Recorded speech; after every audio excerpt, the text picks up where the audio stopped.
El siguiente video corresponde a la actividad final del módulo 614, Metodología 2, el método científico y la evolución psicológica, bajo la tutela del maestro Mario Fausto Gómez Lamont.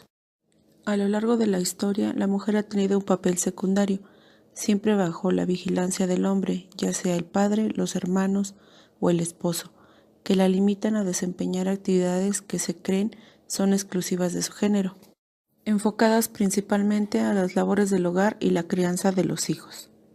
Dentro del ámbito educativo no es la excepción. Durante mucho tiempo se pensó que era exclusiva del sexo masculino, por lo que una mujer no podía aspirar a ingresar a una institución educativa.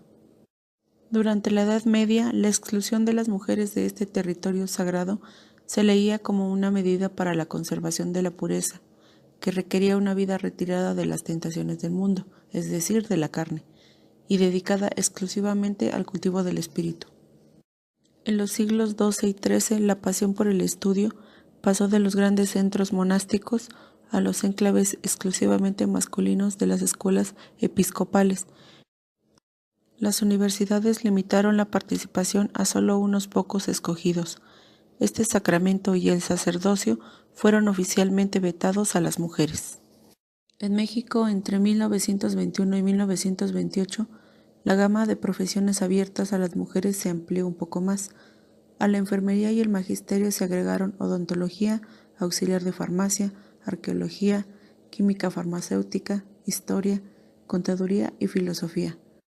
Entre 1929 y 1940, las mujeres también podían estudiar música, pintura, letras, historia, educación física, trabajo social, odontología, dibujo arquitectónico, medicina, arte industrial y pedagogía.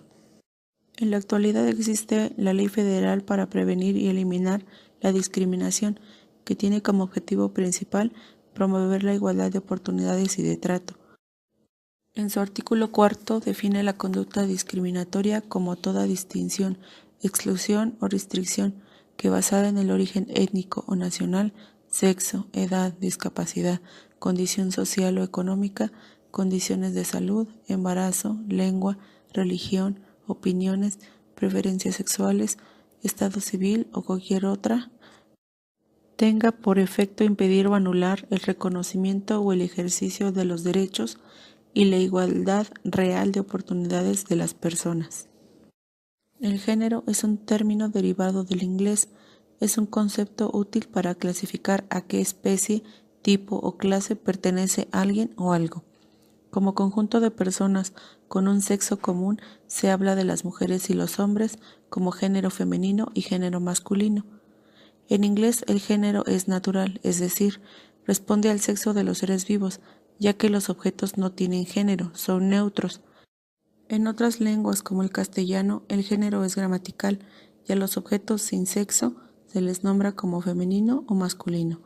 La nueva acepción de género se refiere al conjunto de prácticas, creencias, representaciones y prescripciones sociales que surgen entre los integrantes de un grupo, en función de una simbolización de la diferencia anatómica entre hombres y mujeres.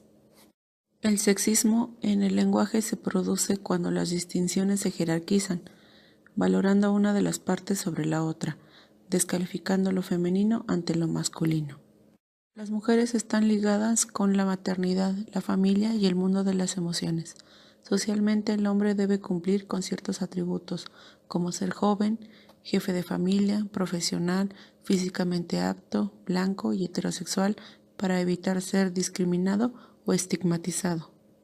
Los modelos de feminidad y masculinidad propician el imaginario del deber ser de hombres y mujeres, refiriéndose a que las mujeres por naturaleza, de manera determinada, están destinadas a cierto tipo de actividades, en su mayoría domésticas.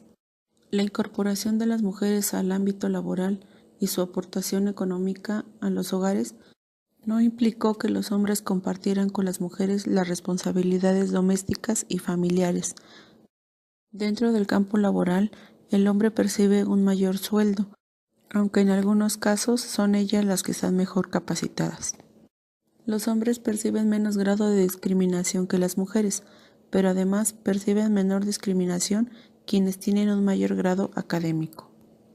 Tanto en el ámbito laboral como en las instituciones de educación, el hostigamiento sexual hacia las mujeres sigue presente como una práctica y forma de organización social. La entrevista es una técnica que permite a través del contacto cara a cara con el entrevistado obtener o intercambiar información con alguna finalidad preestablecida, basándose tanto en la conducta verbal como la no verbal. La entrevista se enmarca en el grupo de técnicas denominadas de autoinforme, que son aquellas que suponen un tipo de mensaje verbal que un sujeto emite sobre cualquier tipo de manifestación propia. La entrevista reúne una serie de características que la diferencian de otros tipos de cuestionarios. Se adapta a cualquier contexto, puede definir el grado de estructuración permitiendo adaptarse a las circunstancias de cada caso. La participación del evaluador es importantísima, lo que supone ventajas e inconvenientes. Permite registrar la comunicación no verbal. Es la técnica guía de la evaluación, ya que suele ser la primera en aplicarse y permite establecer las primeras hipótesis. Es una técnica de utilización longitudinal que se emplea a lo largo de todo el proceso evaluador e incluso del tratamiento. Por su estructuración se clasifica en entrevista no estructurada. El entrevistador tiene total libertad para explorar las áreas de evaluación que considere oportunas. Entrevista semiestructurada. El evaluador debe ajustarse a un guión de áreas de contenido que se deben explorar obligatoriamente. Y entrevista estructurada. Shea señala que el grado de estructura puede referirse a dos cuestiones diferentes. Se puede referir a la especificación previa de las áreas de información que se deben explorar o aspectos a evaluar, pero además la estructura puede referirse a la secuencia y los propios términos en que se plantean las cuestiones. Según su finalidad se clasifican en entrevista inicial o de contacto, en la que el evaluador aborda por primera vez el caso cara a cara. El objetivo esencial es la identificación del sujeto y del problema que le lleva a buscar ayuda. Entrevista amnésica, centrada en la reconstrucción histórica de aspectos relevantes de la vida del sujeto, incluyendo la evolución del problema o trastorno que en la actualidad presenta. Entrevista de planificación. Es aquella sesión con el sujeto en la cual se sondearían las posibilidades de continuidad del curso de la intervención, objetivos a alcanzar, estrategias evaluadoras, temporización del proceso, etc. Entrevista terapéutica, en la que el contacto cara a cara no solo se tiene en el ámbito clínico, con la finalidad de obtener más información. La entrevista estructurada diagnóstica explora los síntomas, tanto su presencia o ausencia como gravedad, incluyendo si se está tomando alguna medicación, si se es supervisado por un profesional y el grado que interfiere con la vida del paciente. Se intenta establecer la etiología del síntoma en relación con causas como la enfermedad física, el consumo de drogas o una compilación en el uso de la medicación, así como la evolución y la edad de aparición del síntoma y su episodio más reciente. La observación puede ser naturalista. Es la conducta espontánea en un ambiente natural como su casa, escuela o trabajo. Tiene ventajas como que es realista, las personas, situaciones están implicadas, proporcionan el marco de referencia para la observación y se puede llevar de manera sutil. Controlada. El clínico mantiene el control sobre la naturaleza y periodicidad de los estímulos de evaluación, referidas también como pruebas situacionales, situaciones en miniatura, evaluaciones análogas y observaciones planeadas. Las características fundamentales de la metodología observacional son: se aplica al estudio del comportamiento espontáneo, no hay una manipulación de variables, garantiza que no hay distorsión en el comportamiento registrado, se emplean observadores adiestrados que registran la conducta que se produce. Los observadores son entrenados periódicamente y se controlan los datos que se obtienen mediante técnicas de análisis de fiabilidad y precisión. El investigador dirige y planifica el estudio, pero no actúa como investigador. Permite estudiar conductas que no sería ético provocar. Los datos observados deben analizarse mediante un análisis secuencial que permite averiguar cuál es la dinámica temporal del comportamiento. Las unidades conductuales pueden ser estructurales, corresponden a localizaciones concretas en el dominio espaciotemporal. Se realiza una descripción por operación. Funcionales. Se definen por las consecuencias que producen en el entorno físico o social, no por los movimientos que componen las acciones, sino por los productos de dichas acciones. De acuerdo a su duración, las unidades de conducta se consideran eventos cuando son segmentos de duración muy pequeña o menor que la unidad de tiempo fijada por el investigador. Eventos transitorios. Son estados cuando la duración es mayor que la unidad fijada por el investigador, segmentos que representan una permanencia. Las medidas conductuales son la frecuencia y la duración de las categorías. La frecuencia de una categoría a lo largo de un periodo de observación es el número de segmentos conductuales a los que se ha asignado dicha categoría. Es el número de veces que ha ocurrido la categoría. La duración de la ocurrencia es el tiempo ocupado por la ocurrencia de una categoría. Sumando las duraciones de todas las ocurrencias de una categoría a lo largo de un periodo de observación, obtenemos su duración. El registro de las variables psicofisiológicas sigue 5 etapas en general. Detección, captación de la señal o actividad procedente del organismo por medio de sensores adecuados que procesará la información. Transformación, la señal captada se convertirá a señales eléctricas por medio de transductores necesarios. Amplificación, el proceso de amplificación se lleva a cabo normalmente en 2 etapas, el preamplificado y el amplificador.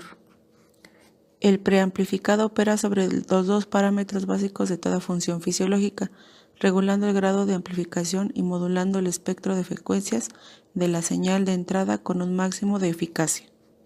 El acoplamiento de entrada del amplificador es fundamental. Está equipado con un interruptor electrónico o electromecánico que permite emplear las respuestas fisiológicas lentas o tónicas y rápidas o fásicas.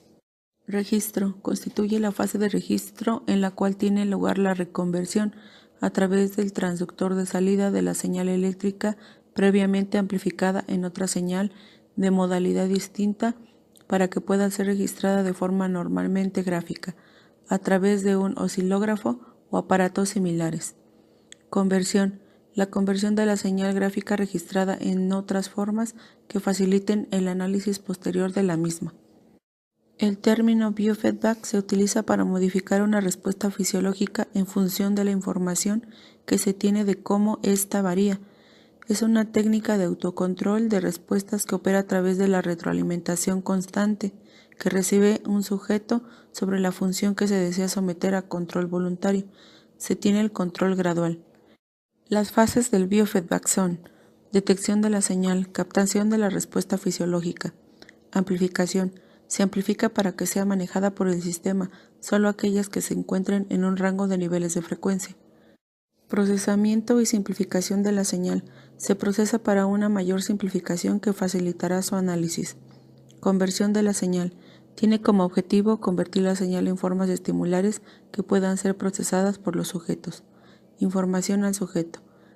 Es facilitada al sujeto con el objetivo de que mediante esta información aprenda a controlar o modificar la respuesta en sentido apropiado, completando el círculo de feedback cuando la señal es retroalimentada al sujeto.